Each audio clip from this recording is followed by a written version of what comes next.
Hello guys, मेरी YouTube channel में आपका स्वागत है। मेरा नाम है मनमोहन मिश्रा। तो आज हम इस वीडियो में डिस्कस करने वाले हैं कि which mutual fund is best for short term. तो बेसिकली मैं आपको बताने वाला हूं कि शॉर्ट टर्म के लिए कौन से म्यूचुअल फंड बेस्ट है, और मैं आपको इसमें बताऊंगा कि आपको किसमें इन्वेस्टमेंट करना चाहिए कि शॉर्ट टर्म मतलब मान लीजिए 2 महीने 3 महीने ज्यादा से ज्यादा 6 महीने में आपको अच्छा खासा रिटर्न मिल सके।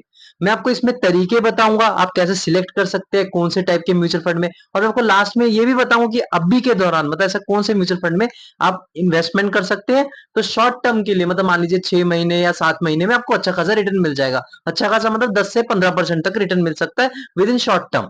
तो चलिए वीडियो शुरू करते हैं। उससे पहले मेरे चैनल को सब्सक्राइब जरूर कर दीजिएगा। तो सबसे पहले मैं आपको बता दूं कि जब हम बात करते हैं ना कि मतलब शॉर्ट टर्म में हमें कोई म्यूचुअल फंड में इन्वेस्टमेंट करना है, तो हमें दो चीज हमेशा दिमाग में रखनी है। सबसे पहला है कि मार्केट ट्रैकिंग, और दूसरा बिना मार्केट ट्रैकिंग। तो सबसे पहले मैं आपको बिना मार्केट ट्रैकिंग के बारे में बताऊंगा कि कौन से म्यूचुअल फंड है, और बाद उसके बाद सेकंड में आपको मार्केट ट्रैकिंग करके बताऊंगा, और उसके बाद मैं आपको एक टिप दूंगा कि कौन से म्यूचुअल फंड में अभी आपको इन्वेस्टमेंट करना चाहिए। क्या शॉर्ट टर्म में मतलब मान लीजिए 4 महीने या 5 महीने में 10 से 15% ज्यादा ज्यादा आप मतलब रिटर्न ले सकते हो, उससे ज्यादा भी रिटर्न आपको मिल सकता है।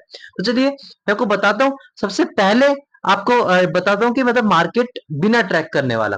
तो मार्केट बिना ट्रैक करने के लिए आपको ऐसे कुछ म्यूचुअल फंड्स है जो डेप्ट रिलेटेड म्यूचुअल फंड है। डेप्ट रिलेटेड म्यूचुअल फंड मतलब जैसे कि मतलब मान लीजिए कि कोई फिक्स्ड कॉर्पोरेट बॉन्ड हो गया, कोई फिक्स्ड आपका गवर्नमेंट बॉन्ड हो गया जो आपको रिटर्न फिक्स देता है। मतलब एग्जांपल दे दीजिए कि मतलब जैसे आपका बजाज फाइनेंस का कोई बॉन्ड हो गया, या कोई प्राइवेट सेक्टर का बॉन्ड हो गया, फिर कोई गवर्नमेंट सेक्टर का बॉन्ड हो गया, जबको 8 से 9% या 10% तक आपको फिक्स रिटर्न देता है। तो वो जो चीज है उसमें आपका डाइवर्सिफाई होकर पैसा लगता है, उसके रिलेटेड कई सारे म्यूचुअल फंड है, उसमें कई सारे कैटेगरीज है। तो उसी के बारे में आपको मेंशन करने वाला हूँ। सबसे पहला जो आता है वो है लिक्विड फंड कैटेगरी। तो लिक्विड फंड कैटेगरी मतलब जैसे मान लीजिए आपका पहला है वो एक्सिस लिक्विड फंड कैटेगरी है, मतलब फंड है, म्यूचुअल फंड है। सेकंड है आपका आईसीआईसीआई प्रूडेंशियल लिक्विड फंड है।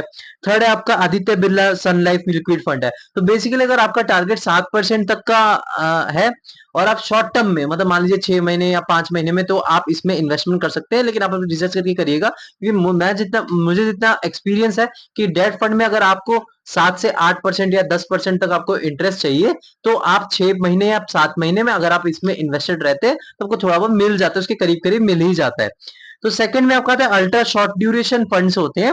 उसमें अगर आप देखें तो UTI ultra short term fund, HDFC ultra short term fund.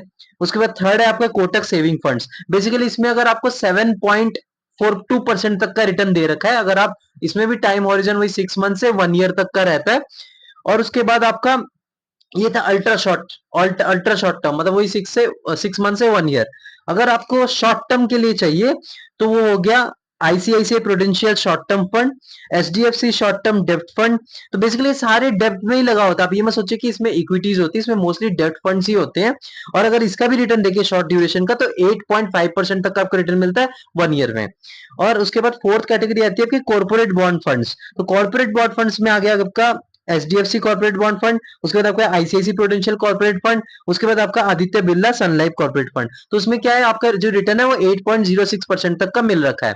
और उसके बाद फिफ्थ कैटेगरी आता है डायनेमिक बॉन्ड फंड। तो डायनेमिक बॉन्ड फंड में जो टॉप म्यूचुअल फंड है वो UTI dynamic bond fund, ICICI prudential dynamic bond fund, उसके बाद आपका कोटक डायनेमिक बॉन्ड फंड है। तो इसमें अगर आप रिटर्न देखें तो 8.08% तक का रिटर्न मिल जाता है।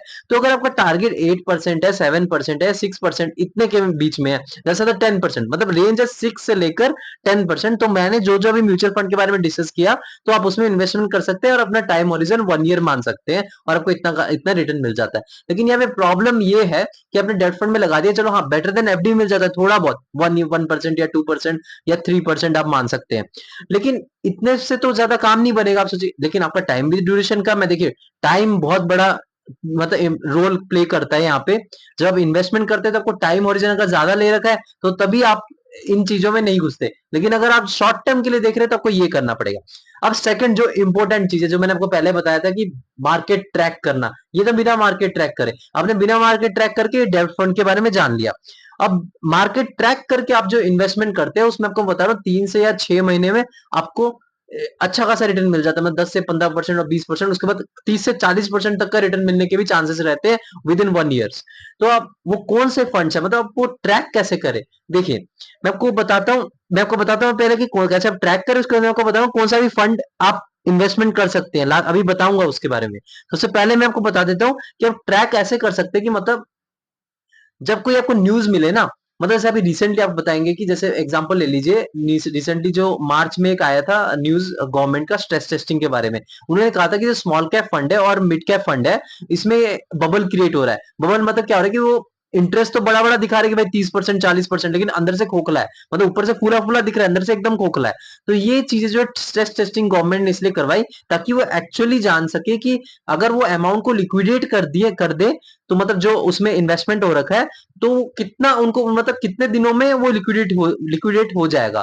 तो इस चक्कर में कई बंदे पैनिक मतलब कंडीशन में आ गए, कई बंदों ने पैसे निकालना शुरू कर दिया, तो इससे क्या मार्केट थोड़ा डाउन होने लग गया। तो यहाँ पे जब इन्वेस्टमेंट कम होने लग गई, तो जो स्मॉल कैप म्यूचुअल फंड है और जो मिड कैप म्यूचुअल फंड है वो कम से कम 20% तक नीचे चले गए, 15 से 20%। तो 15 से 20% म्यूचुअल फंड में कम नहीं होता। अगर आप स्टॉक्स में देखते हैं तो 15-20% ऊपर नीचे वो होता रहता है, उसमें कोई बड़ी बात नहीं है। लेकिन अगर आप म्यूचुअल फंड में देखते हैं तो 15 से 20% विद इन 2 या 3 डेज या ज्यादा से ज्यादा 10 डेज, तो उसमें इतना अगर नीचे गिरावट हो रहा है तो बहुत ज्यादा गिरावट हो रहा है। तो वहां पे मैंने क्या किया कि मैंने प्रेडिक्ट कर दिया कि भाई ये जो स्मॉल कैप फंड है ये नेगेटिव में गए हैं कई सारे। तो मैंने वहां पे लमसम करना शुरू करा, और मैं आपको बता रहा हूँ मार्च में किया, अप्रैल गया, मई आया, और अभी मेरे को 15% तक का रिटर्न मिल रखा है। तो अब देख पा रहे हैं विद इन 2 मंथ्स, ज्यादा से ज्यादा 2 मंथ्स ही हुआ होगा, तो 2 मंथ्स में मुझे कम से कम 15% तक का रिटर्न मिल गया।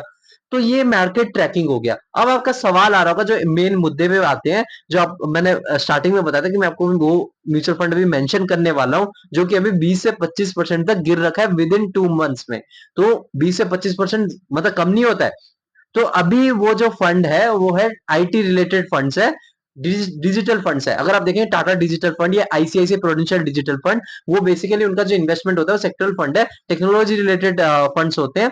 वो आईटी कंपनीज में इन्वेस्टमेंट होता है, मतलब सारी बड़ी बड़ी कंपनीज में उसमें इन्वेस्टमेंट हो रखा है जो आईटी रिलेटेड कंपनीज है। जैसे इन्फोसिस हो गया, टीसीएस हो गया, एचसीएल हो गया, आपका एलएनटी हो गया, आपका माइंडस्ट्री हो गया, डिलॉयट हो गया, मतलब जितने भी बड़े बड़े जो कंपनीज है आईटी के, उसमें आपका इन्वेस्टमेंट डाइवर्सिफाई हो रखा है। तो अब आप मुझसे पूछेंगे यार आप क्यों इसको सजेस्ट कर रहे हैं, तो आप कभी खुद जाके अपस्टॉक्स या फिर आप अपना जो भी आप ब्रोकर साइज यूज करते हैं, मतलब ग्रो यूज कर रहे हैं या फिर आप एंजल वन यूज कर रहे हैं, आप उसमें सर्च मार सकते हैं, एचसीएल सर्च मार सकते हैं जो आईटी कंपनी है, विप्रो सर्च मार सकते हैं, आप अपना इन्फोसिस सर्च मार सकते हैं। आप इनका सर्च मार के इनका स्टॉक्स देखिए अभी विद इन 2 मंथ्स में कितना उनका मार्केट गिर रखा है। मैं आपको बता रहा हूँ 20 से 25% तक सारा जो आईटी कंपनी है वो डूब रखी है। तो अभी अगर आप उसमें लमसम करते हैं, तो मैं आपको बता रहा हूँ चांसेस, मतलब देखिए इनमें कोई गारंटी नहीं होती, लेकिन चांसेस विद इन 6 मंथ या 7 मंथ्स का अगर टाइम फ्रेम देंगे तो 15% या 20% तक आपको रिटर्न मिलने के चांसेस, मतलब चांसेस जो है वो बहुत ज्यादा है। लेकिन अगर आप 1 ईयर देते हैं तो 90 से 95% चांस है कि आपको यहाँ पे रिटर्न जो है 15 से 20% तक मिल जाएगा। तो ये ओवरऑल मैंने आपको बता दिया कि शॉर्ट टर्म के लिए आपको उसमें इन्वेस्टमेंट करना चाहिए, इसमें नहीं करना चाहिए। और मैं आपको डेब्ट के बारे में बात करूं, देखिए डेब्ट फंड जो होता है बहुत शॉर्ट टर्म के लिए होता है, और आप अगर एक्सपेक्ट करते हैं थोड़ा बेटर देन एफडी, मतलब मान लीजिए एफडी में अगर 6-7% मिल रहा है तो आपको यहाँ पे 8% तक मिल सकता है। और अगर शॉर्ट टर्म आप मान लीजिए 5 मंथ या 6 महीने तक देखते हैं तो आप इसमें इन्वेस्टमेंट कर सकते हैं। लेकिन मेरा जो सजेशन रहता है आप इन चक्करों में मत पड़े, जो मैंने दूसरा बोला ना मार्केट ट्रैकिंग, वो थोड़ा ज्यादा अच्छा रहता है। इसमें अगर आप फंसेंगे तो होता क्या है कि यार आपको इससे अच्छा एफडी करवा दीजिए, क्योंकि जो पोस्ट ऑफिस स्कीम है, पोस्ट ऑफिस स्कीम में ही आपको यार 8.2% तक मिल रहा है, 7.4% तक मिल रहा है, तो अब इनमें क्यों घुसेंगे, उसमें तो फिक्स रिटर्न मिल रहा है, तो वो गवर्नमेंट की तरफ से एश्योरिटी भी है।